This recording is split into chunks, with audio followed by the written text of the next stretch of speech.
Central Michigan has really stretched its lead here in the second half, and David Ehad comes down to guards getting into the paint or not getting into the paint. Well, here's a good example. Jeremy Tyler trying to penetrate, kicks out to Kiapwe. He gets to the elbow, not all the way to the painted area. And ultimately, Ball State ends up settling for a contested three-pointer. And it's just a difference right now. And Central's guards getting all the way to the paint and either finishing or kicking out for more open looks from behind the arc. It's been all about Fowler and Simmons, both of whom are on the floor right now for Central Michigan. Racing with the ball also can get into the paint and do some harm. And Central Michigan has 20 points. And they're in no hurry right now. I mean, they're milking this shot clock down to 9 and then simply go one-on-one. 4 seconds and almost 22 points in the paint. There's a foul underneath on Simons. That's his first. And that's the 16th foul. So if you're Ball State now, you might have an opportunity. And Racing is a guy, he's more going to create shots for himself, less for his teammates. You got the stop. Now if you're Ball State, can you convert on the offensive end? Franco House getting set to check back in. Ball State down by 13. That's a game high. Post catch Calhoun. Simons has him tied up. And the ball's out. Calhoun's got it back. Sellers open for a second. He gets to the bucket. And he'll go to the line. It's Sean Sellers that gets into the paint for Ball State. Kind of an awkward possession. Tons of traffic in there with Calhoun. Coach James Whitford wanted a foul. Sean Sellers, as we said, you got to respect his ability. So Simmons with the hard closeout.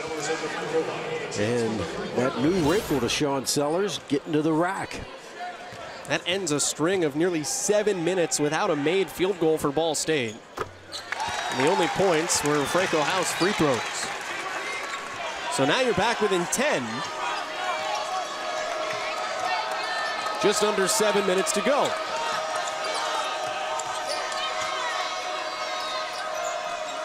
And again, Joel, they're just content to pass it around the perimeter, milk it, and then at 10 on the shot clock, run this high pick and roll.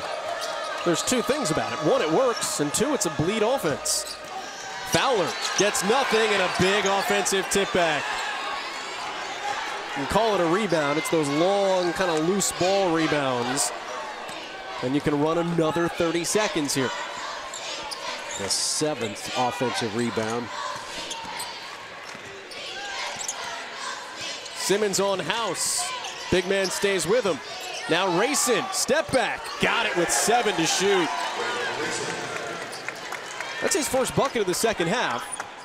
But again, a 12-point lead. And it takes a little wind out of your sails. You get the stop, all that energy expended on the defensive end, and a second chance opportunity, and the Chippewas convert. House is double teamed and fouled. First on Braylon Racing. And you mentioned it just about a minute ago. Now you're shooting free throws. That's the 8th against Central Michigan. So House with a 1-on-1 chance. This was something that they didn't do in the first game, really bringing a hard, aggressive double team, and quite honestly created several steals. That time the foul. And it's now 6 consecutive points at the free throw line for Franco House. And he had a career-high 20 against Eastern Michigan on Saturday. And I would say if Ball State's going to win here tonight, he's going to have another career-high in this game. Gets the lucky roll. Cardinals have made their last 10 free throws, and it's a 10-point game.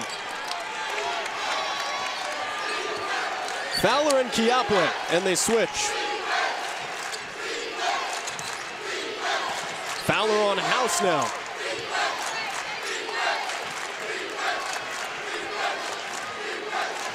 And they switch back at the top of the screen.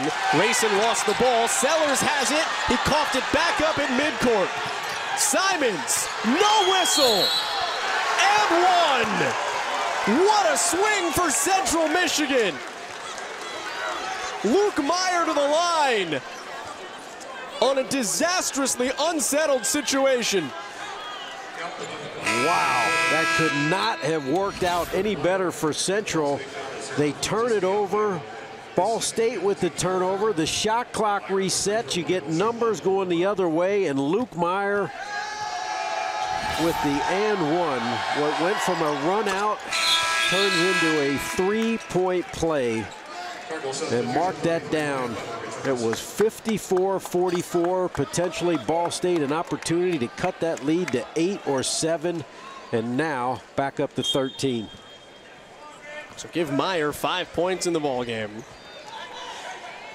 Sophomore out of Addison in Michigan. And you're almost in a situation now where you need to score every possession because Central will just continue to milk the clock. Well, this is going to help you now, too, is Central Michigan still in foul trouble. That's the 9th on the Chippewas. So Ball State back to the free throw line. It's again Franco House. The Cardinals have made 10 straight. Absolutely. The last thing you want to do right now if you're Central is allow Ball State to score while the clock stopped. 18 for House, 8 straight for him at the line. And we talked about it, Joe. I mean, that's what makes this task now difficult. You've essentially got 3 point guards and terrific free throw shooters out there for Central. The foul on Meyer was his 3rd. And how about Franco House now with 19 points? 9 straight points at the free throw line.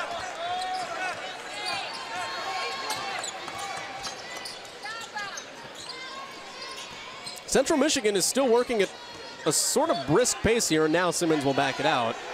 I figured, why would you go any quicker than you had to? Rejected. Shot clock at 5. Simmons. Rebound Calhoun. Big stop for Ball State.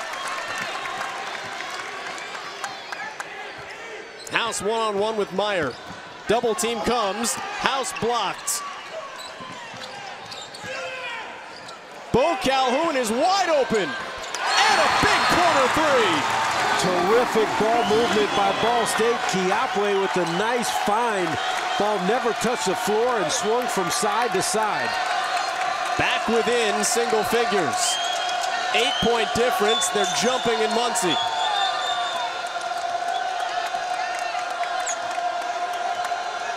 But again, momentum. Central Michigan just sucks the life out. And then an air ball from Fowler.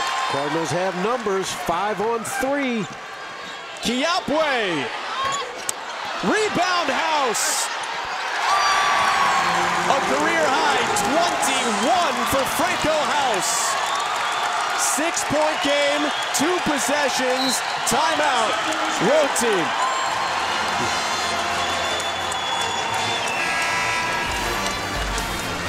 Kiapwe to the foul line, the kick out, and Bo Calhoun on senior night with a huge 3.